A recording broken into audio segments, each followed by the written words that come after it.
मां अॼु इहो ऐलान थो कयां, तव्हां ॿुधी छॾियो, मुंहिंजे मिल्कियत जो अधु हिसो मुंशी अकबर जे नाले कयो वञे। बाबा साईं, मूंखे हिकिड़ी ॻाल्हि समझ में कोन आई। हेडमास्टर साहब में कमा हुआ पढ़ियल लिखियल माण्हू। बाबल हाणे मुंहिंजो ज़ूटड़ो बाबल ताक इलाही पवंदी आहे ज़ुल। हा हा, मां ऐं मुंहिंजो बाबो वॾा दाना आहियूं। हाँ बाबा हाँ, मानकोट जो चङो मुड़ुस बि आहियां, हीअ ज़मीन में मौजूदु आहे न।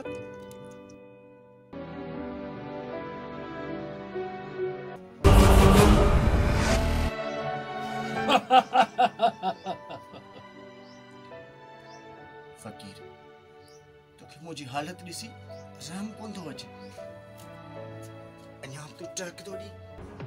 पोइ फकीर साईं, पोइ छा थियो? मुंहिंजी ज़िंदगी बि बची वञे ऐं मुंहिंजो मुस्तक़बिल बि ठही वञे। इंसान जे ज़िंदगीअ जी सभ खां वॾी सचाई मौत आहे।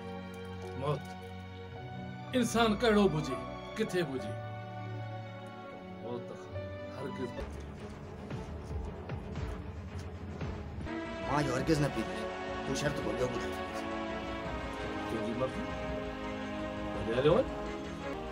मुंशी, सोचे वठ, किथे ईअं ई न थिए जो मुंहिंजो ख़्यालु मटिजी वञे।